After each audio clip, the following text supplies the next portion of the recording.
ಕಾರಣ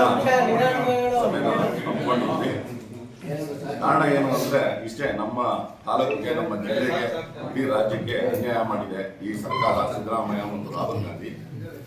ಮುಂದಿನ ದಿನಗಳಲ್ಲಿ ನಾವು ಗುತ್ತಿಗೆದಾರರು ಇದೇ ಏನಾದರೂ ನಮ್ಮ ರಾಜಣ್ಣನ ಸಂಪುಟಕ್ಕೆ ತಗೊಳ್ಳಿಲ್ಲ ಅಂದ್ರೆ ಎಲ್ಲ ಕೆಲಸಗಳು, ಕಾಮಗಾರಿಗಳನ್ನ ಸ್ಥಗಿತಗೊಳಿಸ್ತೀವಿ.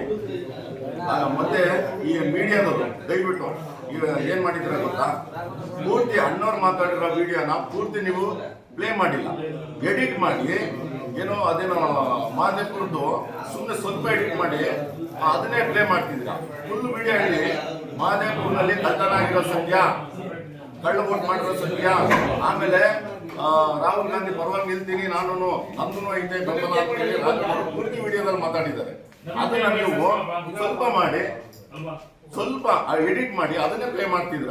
ನೀವು ಮೀಡಿಯಾದವರು ತಪ್ಪು ಸಂದೇಶ ಕಳಿಸಬೇಡಿ. ನಿನ್ನೆ ಪ್ರಜಾಶಕ್ತಿ ತುಮಕೂರು ಮೀಡಿಯಾದವರು ಪೂರ್ತಿ ವಿಡಿಯೋ ಹಾಕಿದ್ದಾರೆ ನೋಡಿ. ಅಣ್ಣವ್ರು ಮಾತಾಡಿರೋದು ಆ ಕ್ಲಿಪ್ ನೋಡಿದ್ರೆ ಸತ್ಯಾಂಶ ಏನು ಅಂತ ಗೊತ್ತಾಗ್ತದೆ. ರಾಹುಲ್ ಗಾಂಧಿಗೆ ನನ್ನ ಬೆಂಬಲ ಇದೆ ಅಂತ ಹೇಳಿ ಅವತ್ತು ಮಾತಾಡಿದ್ದಾರೆ, ಅದರಲ್ಲಿ ಪೂರ್ತಿ ವಿಡಿಯೋದಲ್ಲಿ ಮಾದೇಪುರದ್ದು ಮಾತಾಡಿದ್ದಾರೆ. ಅದನ್ನ ಯಾಕೆ ನೀವು ತಿರ್ಚಿದ್ರ ಅಂತ ನನಗೆ ಗೊತ್ತಾಗ್ತಿಲ್ಲ. ಅದೊಂದು. ಮತ್ತೆ ರಾಹುಲ್ ಗಾಂಧಿನೂ ಅಷ್ಟೇ, ರಾಜಣ್ಣವರಿಗೆ ಆಗಿರೋ ಏನು ರಾಜಕೀಯದಲ್ಲಿ ವಯಸ್ಸಾಗಿರೋ ಅಷ್ಟು ರಾಹುಲ್ ಗಾಂಧಿಗೆ ವಯಸ್ಸಾಗಿಲ್ಲ. ಆತ ರಾಷ್ಟ್ರೀಯ ನಾಯಕ, ಒಂದು ಯೋಚನೆ ಮಾಡಿ ತೀರ್ಮಾನ ತಗೋಬೇಕಾಯ್ತು. ನೋಟಿಸ್ ಕೊಟ್ಟು ಫಸ್ಟ್ ಹೇಳಿಕೆ ತಗೊಂಡು ಆಮೇಲೆ ತೀರ್ಮಾನ ತಗೋಬೇಕಾಯ್ತು. ಒಂದು ಸಿದ್ದರಾಮಯ್ಯ 236 ಜನದಲ್ಲಿ ಫಸ್ಟ್ಗೆ ಸಿದ್ದರಾಮಯ್ಯ ವಿಚಾರ ಬಂದ್ರೆ ರಾಜಣ್ಣವರೇ ಮುಂದಿರ್ತಿದ್ರು.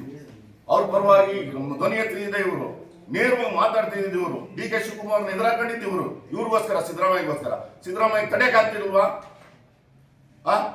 ಇದು ಎಷ್ಟು ಅನ್ಯಾಯ ಮಾಡೋದು ಸಿದ್ದರಾಮಯ್ಯರು. ಸಿದ್ದರಾಮಯ್ಯನಿಂದನೇ ರಾಜಣ್ಣವ್ರಿಗೆ ಅನ್ಯಾಯ ಆಗಿರೋದು. ಅವ್ರನ್ನ ಸಮರ್ಥಿಸ್ಕೊಂಡು ಇವತ್ತು ಗುರಿಯಾಗಿ ಇವತ್ತು ಬಲಿಪಶು ಮಾಡೋರು ರಾಜಣ್ಣವ್ರನ್ನ. ಇದು ಸಿದ್ದರಾಮಯ್ಯ ನೇರ ಹೊಣೆ. ಸಿದ್ದರಾಮಯ್ಯ ಯಾವುದೇ ಕಾರಣಕ್ಕೂ ರಾಜಣ್ಣವ್ರನ್ನ ಬಿಟ್ಕೊಡ್ದು ಸಂಪುಟಕ್ಕೆ ಸೇರಿಸ್ಕೋಬೇಕು ಅಂತ ಹೇಳಿ ಗುತ್ತಿಗೆದಾರರ ಪರವಾಗಿ ನಾನು ಆಗ್ರಹಿಸ್ತೀನಿ. ನಮಸ್ಕಾರ.